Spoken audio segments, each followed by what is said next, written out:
Isang mapagpalang araw sa inyong lahat mga katopa. Actually kagabi to nangyari mga katopa. At nadaanan ko to mga katopa doon mismo sa Arca South dito sa Taguig City.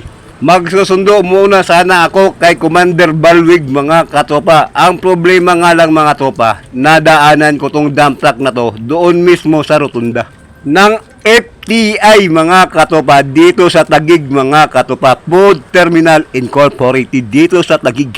At dahil ugali ko talaga mga topa, ang hindi kayang tiisin na may nasiraang sasakyan o kahit anumang sasakyan sa daan. Mapakariton man yan mga katopa. Bike, motorsiklo, kotse, 6 wheels, 8 wheels, 10 wheels, trailer mga katopa. Kapag nasiraan sa daan, hindi ko kayang tiisin, nalalagpasan ko na lang sila. At iiwanan at sasabihing bahala kayo dyan.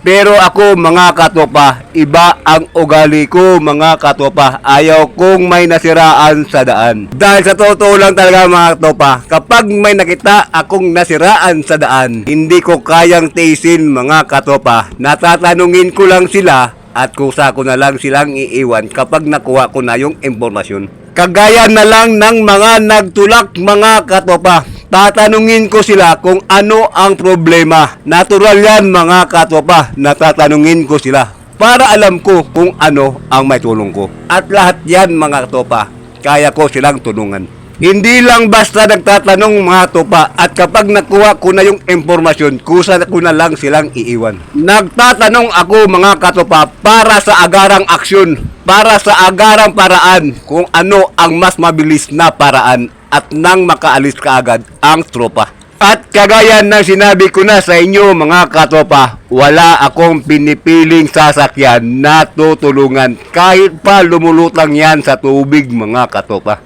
Basta nandun ako mga katopa at nakita kong may aberya ang makina mga katopa, agaran ko yung gagawa na aksyon at tutulungan. Basta nandun ako mga katopa, mapalupa, dagat man yan o himpapawid, basta nandun ako mga topa, tutulong at tutulong ako. At hindi ko yan iiwan mga katopa hanggat hindi magiging maayos ang kanilang makina. Boss, may ka ba dyan? Kahoy? Kahoy pa. Pagkalas natin dito, para umangat to, nagpatugod pa tayo. Kasi ito, tingin nito, tagilid oh. Kung nakita mo, magilid yung duct. Kaya kailangan ko ng pagkalso rito para umangat to.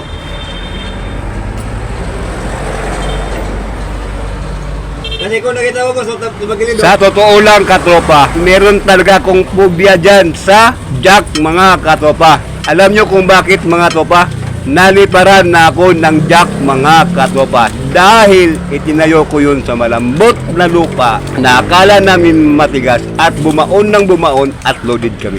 At nang bumaon yung jack mga katropa, tumagilid ang jack mga katopa at papunta sa akin ang paglipad niya mga katopa. At ganyan din ang nangyari mga katopa. Flat din yung gulong namin nung panahon na yun. At ang karga namin nun mga katopa ay isang damakmak na beer galing sa El Salvador. El Salvador, Misamis Oriental yun mga katopa. Kasi nandun ang planta ng beer. Kaya kung nagtaka kayo mga katopa kung bakit marunong ako sa ganyang klaseng trabaho mga katopa, galing din kasi ako sa trucking mga katopa. Trucking ng GCT and Sons mga katopa na pag-aari nila Boss Raymond Ting at Lawrence Ting mga katopa. Actually mga katopa, ang tracking nila sa Mindanao mga katopa, hindi lang sa Mindanao mga katopa, kundi meron din sila rito sa Metro Manila, NCR, all throughout Luzon. Baka mamaya mga katopa, kung tatanungin nyo sa akin kung saan ang opisina nila mga katopa, yon ang hindi ko alam. Kasi kung sa Butuan mga katopa, nasa Baan Buhangin ang mismong opisina. Ito yung dump truck na nasira dito sa may rotunda, sa may TI roundabout going to Nichols. So yun mga topa, NHC, National Housing Authority. Kung nakita nyo, ang gobernador nyo yung mga topa, NHC. 2629. So dito na nasira mga topa. At yun, kung nakita nyo kanina, nagja-jack ako mga topa. Kung nakita nyo yung jack na yun, yun ang nilagay ko. At kung nakita nyo naman yung gulong dito, natanggal mga topa, tinanggal talaga namin yan. Kasi ibubulkit ng topa yan. Topa, yan yung sinasabi ko sa inyo. Na wala akong pinipiling sasakyan na tutulungan. Kung nakita nyo ito mga katopa, dump truck yan. Na flat ang gulong niya ngayon. So ang ginagawa ko mga topa, sabi ko nga sa inyo, wala akong pinipiling tutulungan sa sasakyan. Mapamotor man yan, mapabike man yan, mapa 4 wheels, 6 wheels, 8 wheels, 10 wheels, trailer. Tutulungan ko kayo. At ito yung isa sa mga motor na ang problema, pumutok yung gulong. At talagang dapang-dapa. At yun yung ginagawa namin ngayon. At ngayon, pinapabul kita nila. Kagaya lang sinabi ko mga topa, dump truck, naplatan sa roundabout.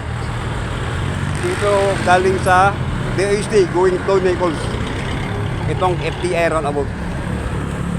At ito, yun yung ginagawa namin ngayon. At ngayon, ang ginagawa nila is makabulkit ang buong tropa. At ako ang may iwan dito para bantayan yung gamit nila. Andun yung mga tires. At iba pa. Nakita nyo yan, isa rin yan mabantayan ko kasi sila alis makabulkit.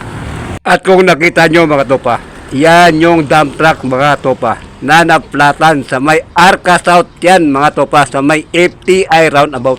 Bali mga topa, part 1 pa lang to mga topa kasi masyadong mahaba to mga katopa. Yun na muna mga topa, ingat kayo palagi. God bless.